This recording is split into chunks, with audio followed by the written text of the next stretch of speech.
नमस्कार, Bihar updates digital news channel पर आपका स्वागत है। बिहार अपडेट्स न्यूज चैनल की ओर से नव वर्ष की सबको बधाई, शुभकामनाएं। उम्मीद करता हूं कि 2023 आपके लिए नए सृजन का साल बने, आप स्वस्थ हों, समृद्ध बने और पूरी दुनिया में शांति का वातावरण बना रहे। अन्य दिनों की भांति आज हम फिर आपके सामने हाजिर हैं एक नए विषय राजनीतिक विश्लेषण के साथ, और हमारे साथ मौजूद हैं राजनीतिक विश्लेषक विवेकपति सिंह। तो विवेकपति सिंह जी, 2022 बीत चुका, करीब 6 राज्यों में 2022 में भी चुनाव हुए, लेकिन मोटे तौर पर बीजेपी का अच्छा परफॉर्मेंस रहा। 2023 में 9 राज्यों, और यदि जम्मू कश्मीर को आप शामिल कर लें तो 10 राज्यों में विधानसभा का चुनाव है। मेरा मानना है कि 2023 का विधानसभा चुनाव बहुत हद तक 2024 के लोकसभा चुनाव का दशा और दिशा तय करेगा। आपकी राय क्या है? आपने जैसा बताया कि 2023 का जो भी विधानसभा का चुनाव है वो 2024 के लोकसभा की दिशा निर्धारित करेगा। यह बिल्कुल जो आकलन आपका है यह बिल्कुल सही। अब सवाल यह होता है कि बीजेपी और कांग्रेस दो राष्ट्रीय पार्टी हैं। एक उभर कर आई है आम आदमी पार्टी, उसको भी लेकर हम लोग चर्चा कर सकते हैं, लेकिन जो मुख्य बिंदु है चर्चा का वो कांग्रेस पार्टी और भारतीय जनता पार्टी के बीच में होगा। तो मुकाबला जो है मुख्य रूप से इन्हीं दोनों दलों के बीच होना है। लेकिन सवाल ये उठता है कि किस बिना पर कांग्रेस या बीजेपी किन मुद्दों के आधार पर मतदाताओं के पास जाएगा, क्योंकि निर्णायक तो जनता ही है, उनके वोट ही इस बात का तय करेगा कि 9 राज्य या 10 राज्यों को आप बात करें तो कहां किसकी किला ढहेगी और नया कौन सा पार्टी अपनी नया किला खड़ा करेगी। देखिए अभी क्या है ना कि जो चुनाव के समीकरण होते हैं वो अब बनना शुरू होंगे। जिस भी पार्टी का अपना जहां गठबंधन करना है नए सिरे से, वो उस तरीके से गठबंधन के दिशा में आगे बढ़ेंगे। तो एक जनता का जो माहौल है वो बनेगा, प्लस जो मुद्दे हैं, जैसे कि कांग्रेस अपने मुद्दे को उठाती है बीजेपी के खिलाफ में महंगाई का, बेरोजगारी का, और शुरू से बीजेपी जो है वो कांग्रेस पर भ्रष्टाचार का आरोप लगाती रही है।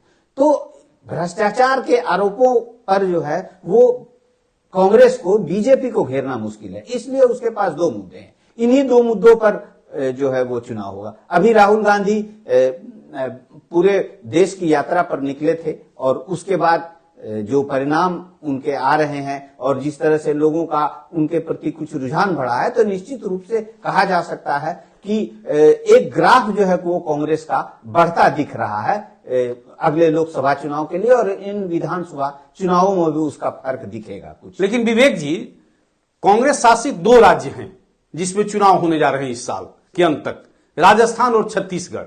आपको मालूम है कि राजस्थान कांग्रेस अपने अंतर्कलह से तबाह है। वहां के मुख्यमंत्री अपने दूसरे कांग्रेस युवा नेता के साथ उनके संबंध 36 के हैं। अक्सर वो लोग दिल्ली इन बातों और विवादों का चर्चा दिल्ली तक पहुंचती है, और राहुल या प्रियंका को हस्तक्षेप करना पड़ता है। 5 साल इसी में कट गया। इसी कारण, अंतर्कलह के कारण मध्य प्रदेश में सरकार बनी बनाई कांग्रेस की चली गई और भाजपा वापस आई। तो राजस्थान अंतर्कलह से परेशान है। छत्तीसगढ़ में भी कांग्रेस में अंतर्कलह है, लेकिन उतना ज्यादा नहीं है जितना कि राजस्थान में है। तो सवाल है कि राजस्थान में कांग्रेस इन मुद्दों से कैसे निपटेगी, और कांग्रेस आलाकमान इन मुद्दों को लेकर किस तरह से जनता के बीच जाएगी।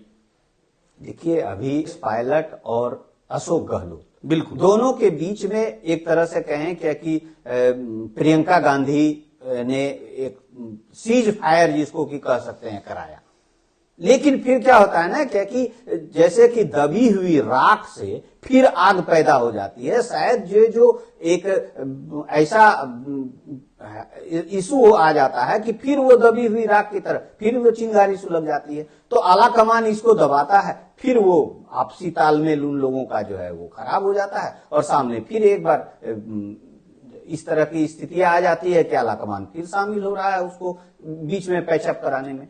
तो ये जो स्थिति है वो कहीं ना कहीं कांग्रेस को नुकसान करेगी बहुत भारी पैमाने पर। बिल्कुल बिल्कुल। और राजस्थान का जो पॉलिटिकल इतिहास है, सरकार हर साल मोटे तौर पर 5 साल के बाद बदल जाती है। रही बात छत्तीसगढ़ का, छत्तीसगढ़ दूसरे कांग्रेस राज्यों की अपेक्षा बेहतर प्रदर्शन कर रही है।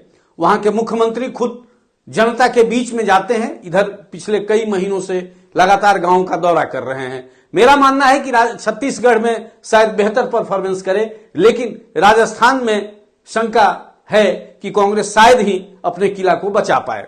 अब रही बात बीजेपी की, बीजेपी शासित 3 राज्य हैं जहां चुनाव होने हैं, यहां सीधे तौर पर बीजेपी सत्ता में है, मतलब किसी गठबंधन की सरकार वहां नहीं है।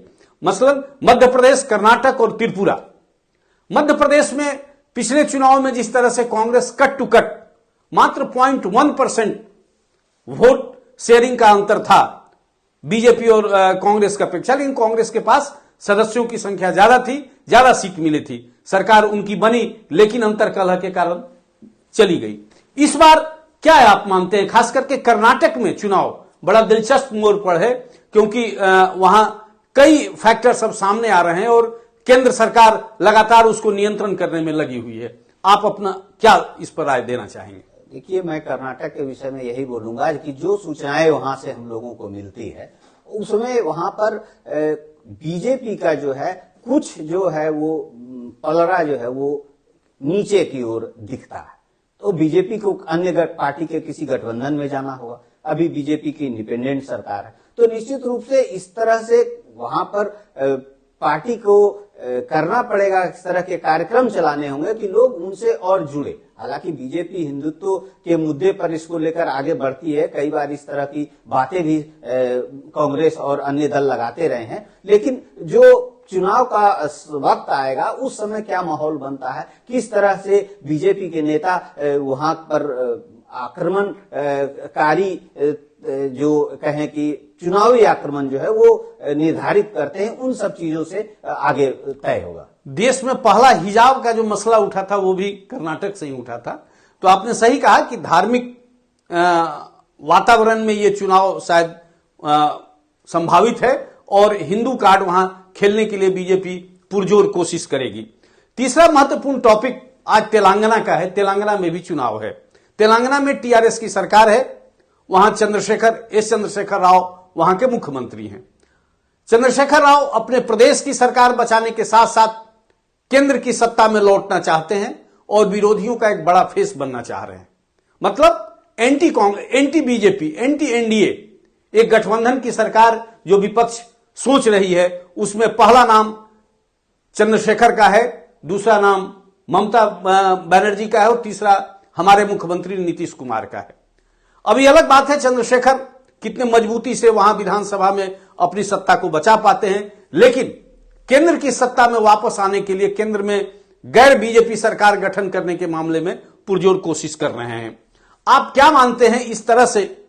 चूंकि कल भी कमलनाथ बोल चुके हैं कि राहुल गांधी विपक्ष के नेता रहेंगे और इधर नीतीश हो या एस चंद्रशेखर हो या ममता बनर्जी हो, ये भी अपने तरह से कोर कसर छोड़ने के चक्कर में नहीं है।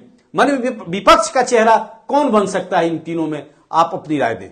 देखिए, यहां पे क्या हो गया यह स्थिति कि कांग्रेस पार्टी ये अब पूरी तरह से इस बात को लेकर अपना नजरिया स्पष्ट कर दी है कि हमारे नेता जो हैं वही प्रधानमंत्री पद प्राप्त करेंगे यदि सरकार बनती है उनकी। तो अब दूसरा पक्ष जो है उसमें समझने का ये है कि कुछ स्टेट पार्टियां जो है, जैसे कि बिहार से नीतीश कुमार हो गए, ममता बनर्जी हो गई, चंद्रशेखर राव हो गए, इन लोगों ने भी अपना दावेदारी जो है प्रधानमंत्री पद के लिए बनाने की जरूर कोशिश की। लेकिन जिस तरह से कांग्रेस ने इस मुद्दे पर आकर एकदम सारी चीजों को स्पष्ट कर दिया, तो कहीं ना कहीं चाहे चंद्रशेखर राव हो, ममता बनर्जी हो या नीतीश कुमार है, ये सभी लोग बैकफुट पर चले आए हैं जहां तक प्रधानमंत्री के भावी उम्मीदवार होने की सवाल है। धन्यवाद विवेक जी। लेकिन यह बात तय मानिए कि आने वाला यह वर्ष 2023 का जो चुनाव है वो मोदी का चेहरा ही, नरेंद्र मोदी का चेहरा ही, मोदी के चेहरे पर ही बीजेपी अपना चुनाव लड़ेगी। दूसरी तरफ से कांग्रेस अपना इनकम्बेंसी फैक्टर को कैसे बचा पाती है, खास करके राजस्थान और छत्तीसगढ़ में, यह दिलचस्प होगा। लेकिन यह तय मानिए कि 2023 के विधानसभा चुनाव प्रचार और परिणाम 2024 के लोकसभा चुनाव को तय करेंगे।